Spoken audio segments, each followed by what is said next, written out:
Chapter 13 very important है, ये पर्यावरण से रिलेटेड इसमें कुछ चीजें आपको मिलेगी, है ना। जैसे एक क्वेश्चन है, जैव निम्नीकरण पदार्थ क्या होते हैं।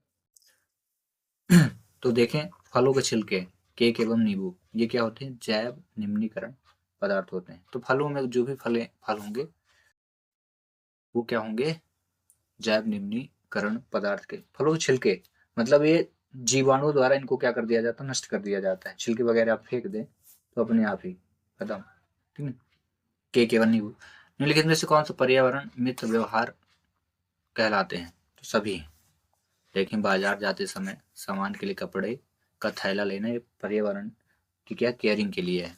कार्य समाप्त हो जाने पर लाइट बंद कर देना, ये क्या है, पर्यावरण को सुरक्षित करने के उपाय हैं। मित्र व्यवहार कहलाते हैं कि पर्यावरण से आप मित्र व्यवहार कर रहे हैं।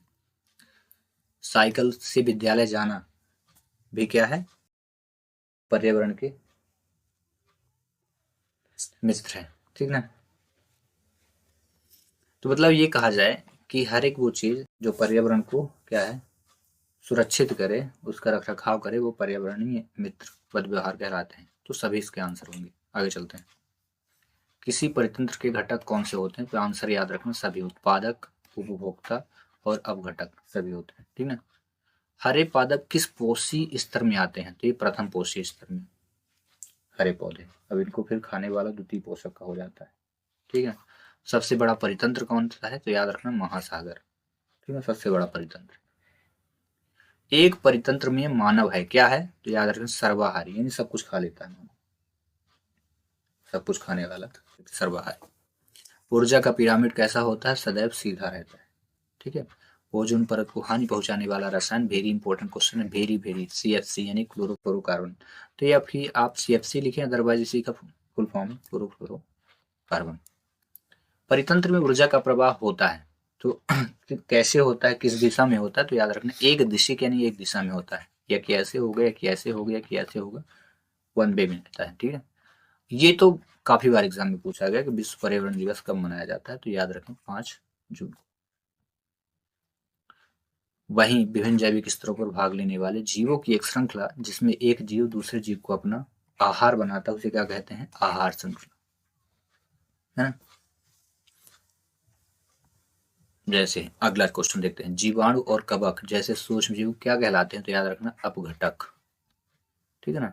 वहीं वर्षा के पानी को एकत्र करना, इसे उपयोग में लाना क्या कहलाता है, वर्षा जल संग्रहण। इसी को रेन वाटर हार्वेस्टिंग भी किया जाता है, कहा जाता है इसको, ठीक ना। वेरी इंपॉर्टेंट है ये। हरे पौधे कहलाते हैं तो क्या, उत्पादक हैं। और उपभोक्ता जो खा रहा है इसको, तो हरे पौधे तो पहले हर एक जीव खाता है, सर्वाहारी जैसे मानव ही हो गया, वो भी खाता है हरे पौधे, है ना। जानवर तो खाते ही हैं, है ना? एक पोषी स्तर से दूसरी पोषी स्तर का के लिए ऊर्जा का स्थानांतरण प्रतिशत क्या होता है। तो 10%। वहीं अगला क्वेश्चन, संपूर्ण विश्व में मनुष्य के क्रियाकलापों से वातावरण का तापमान बढ़ाने की घटना क्या कहलाती है। तो ग्लोबल वार्मिंग कहलाती है। खाद्य जाल किसे कहते हैं, अपने खाद्य श्रृंखलाएं परस्पर मिलकर जटिल खाद्य जाल का निर्माण करती हैं, उन्हें क्या कहते हैं, अपने खाद्य श्रृंखलाएं परस्पर, मतलब बहुत सारी खाद्य श्रृंखलाएं आपस में मिलकर एक जटिल खाद्य जाल का निर्माण करती हैं, उन्हें क्या कहते हैं, खाद्य जाल। पौधे अपना भोजन किस प्रक्रिया द्वारा बनाते हैं, प्रकाश संश्लेषण, याद रखना है। जो पदार्थ सूक्ष्म जीवों द्वारा अपघटित होते हैं क्या कहलाते हैं, जैव निम्नीकरण। पहले ही बोला था ना कि जैसे छिलके वगैरह हैं, उनको आप फेंक दें तो ऑलरेडी उसमें कीड़े पड़ जाते हैं, उसमें सूक्ष्म जीव रहते हैं, धीरे धीरे धीरे उनका फिनिशिंग कर देते हैं। लेकिन पॉलीथीन नहीं है। पॉलीथीन एज इट इज, जैसे आप गाड़ दो, आज से 10 साल बाद निकालोगे तो एज इट इज वैसी मिलेगी आपको। इसीलिए कागज वाले पॉलीथीन को ये यूज करना चाहिए, कागज वाले बैग का यूज करना चाहिए, पॉलीथीन का बहिष्कार करना चाहिए। लेकिन हो गया, करते ही कहाँ है, ना तो हम मांगते हैं ना दुकानदार देने वाले, क्योंकि हमको तो ये है मजबूत मिल जाए, कागज कहीं फट ना जाए, है ना, दोनों में चलता है। जो पदार्थ सूक्ष्म जीवों द्वारा अपघटित नहीं होते तो क्या कहलाते, अजैव निम्नीकरणीय। अपशिष्ट किन्हें कहते हैं। तो very very very very important question. तो याद रखने, उपयोग के उपरांत त्यागा गया पदार्थ जो वातावरण को प्रदूषित करता है यानी गंदा करता है, उसे क्या कहते हैं, अपशिष्ट। जैसे आप आलू लिए, आलू को छील लिए, उसके छिलका को वहीं फेंक दो, तो क्या करेगा, प्रदूषित कर रहा वातावरण, केला लिए, केला को छीले फेंक दो। बहुत सारी ऐसी चीजें हैं। पोषक के आधार पर उपभोक्ताओं को कितने वर्गों में बांटा गया? तो 3। कौन कौन से? शाकाहारी, मांसाहारी और सर्वाहारी। ठीक है। ओजोन परत में छिद्र सबसे पहले कहाँ देखा गया? तो 1985 में अंटार्कटिका में देखा गया। ये सब इंपॉर्टेंट क्वेश्चन है, इनको नोट करें और याद करें। ग्लोबल वार्मिंग के कोई 2 कारण लिखिए। क्यों ग्लोबल वार्मिंग हो रहा है, यानी इतना टेम्परेचर क्यों बढ़ रहा है? उसका रीजन देखें। वृक्षों की अत्यधिक कटाई से वातावरण में कार्बन डाइऑक्साइड गैस की वृद्धि हो रही। तो वृक्ष लगाएं अपने लिए ना सही, क्योंकि तरुवर फल नहीं खाता है, सरोवर पिए न पान। जो पेड़ है वो अपना फल नहीं खाता है। तो अगर आप ये चिंतित होकर लगाएंगे कि हम पेड़ तो लगाएंगे, क्या खा पाएंगे? जरूरी ना आप नहीं खाएंगे, वातावरण शुद्ध रहेगा, आपकी आने वाली जनरेशन खाएगी, है ना। तो कुछ अच्छा कार्य करके जाएं। इंस्टाग्राम वगैरह, फ्री फायर, ये सब तो नॉर्मल काम है, कोई भी कर सकता है। लेकिन एक आने वाली जनरेशन को कुछ अच्छा देना सबके बस की बात नहीं है, ना ऑटो की ना ट्रक की बस की तो है ही नहीं। ट्रेन में तो जा ही नहीं सकते। अगला, जीवाश्म ईंधनों के दहन से उत्पन्न कार्बन डाइऑक्साइड एवं कार्बन मोनो ऑक्साइड गैस की मात्रा में क्या हो रही है? वृद्धि हो रही है। एरोसोल जैसे सीएफसी, यही क्लोरोफ्लोरोकार्बन का एसी और रेफ्रिजरेटर में उपयोग। तो एसी वगैरह जो यूज कर रहे हैं ना, उसमें भी यही है। एसी जितनी मात्रा में अधिक यूज की जाएगी उतना ही ये बढ़ेगा ग्लोबल वार्मिंग। ठीक है, आगे चलते हैं। पर्यावरणीय प्रदूषक किसे कहते हैं? तो जो पदार्थ पर्यावरण को दूषित करते हैं पर्यावरणीय प्रदूषक कहलाते हैं। ये 3 जैविक, 3 अजैव निम्नकरणीय प्रदूषक हैं। ठीक है, आगे देखें कौन कौन से। प्लास्टिक नहीं हो रहे भाई, पॉलिथीन, कृषि रसायन, ये तीनों चीजें ही पर्यावरण को प्रदूषित कर रही है। आजकल की खेती जो है बिना रसायन के नहीं हो रही।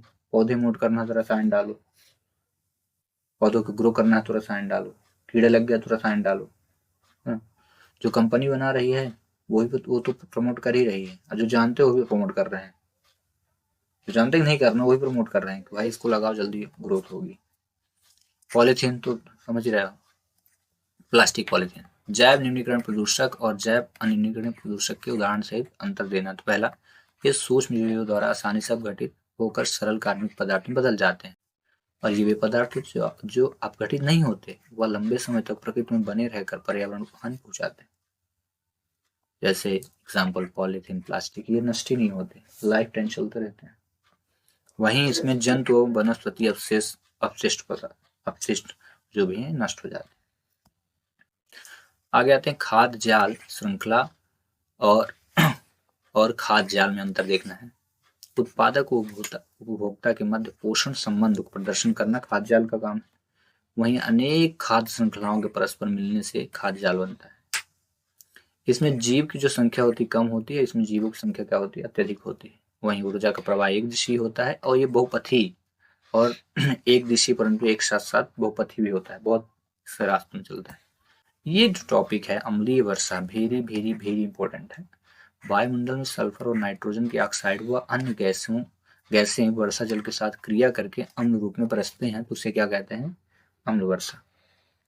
उपभोक्ता किसे कहते हैं? तो ध्यान रखें, वे जीव जो उत्पादक द्वारा उत्पादित भोजन पर प्रत्यक्ष या परोक्ष रूप से निर्भर होते हैं उसे क्या बोलते हैं? उपभोक्ता। ठीक है, ग्रहण कर्म।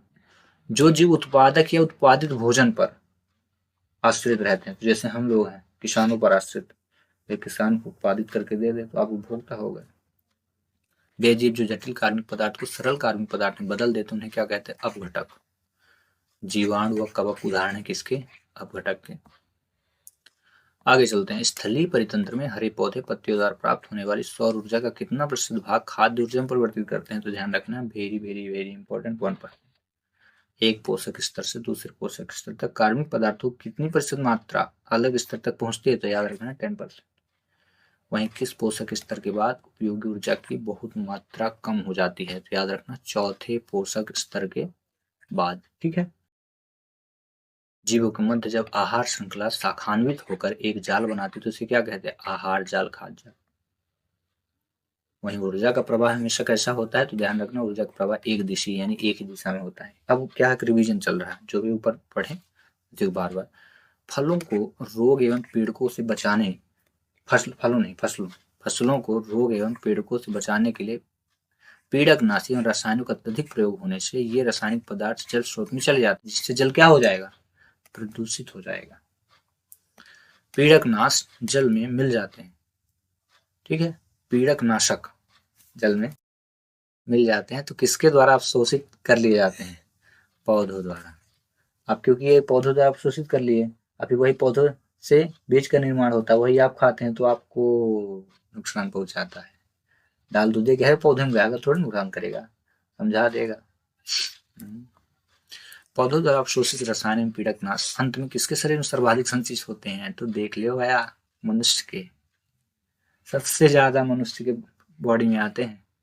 इसीलिए देख तो आजकल के बच्चे 1.5 तक के होते हैं, आधा पहले पोलियो मारा रहता है। मनुष्य के शरीर में सर्वाधिक रासायनिक एवं पीड़कनाशों संचित होना कहलाता है क्या, जैव आवर्तन।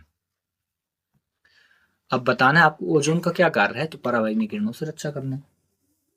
O3 इसका फार्मूला होता है, ठीक है। का निर्माण कैसे होता है, तो जब ऑक्सीजन की क्रिया अल्ट्रावायलेट रेज से होती है तो O+O का निर्माण होता है, और O2 ऑक्सीजन को फिर से एक O से जब क्रिया कराती है तो O3 का निर्माण होता है। 1980 में वायुमंडल से ओजोन की मात्रा में तीव्रता से गिरावट का कारण क्या था, बताना है आपको, क्या था कि क्यों गिरावट आई थी, तो उसका रीजन क्या था, क्लोरोफ्लोरोकार्बन। यही है जो बचा नहीं रही है, निपटा रही है, क्लोरोफ्लोरोकार्बन, है ना। एसी हो गया, इसमें आते हैं ना, हाँ, बचा नहीं रही, नुकसान कर रही है, ओजोन को बिल्कुल खत्म कर रही है। सीएफसी का उपयोग कहाँ करते हैं, रेफ्रिजरेटर एवं अग्निशमन में, अग्नि पारित करने वाले जो भी पात्र यंत्र होते हैं। सीएफसीएस रहित रेफ्रिजरेटर किस समय बनना शुरू हुए हैं, 1987 के बाद। 1987 तक तो ठीक था, लेकिन अब जो सीएफएस 1987 के बाद जितने बने हैं तो उनमें ये सीएफसी रहित हैं, उनमें क्लोरोफ्लोरोकार्बन की मात्रा कम पाई गई। इस प्रकार इस चैप्टर का समापन। मिलते हैं नेक्स्ट वीडियो में, थैंक्स फॉर वॉचिंग।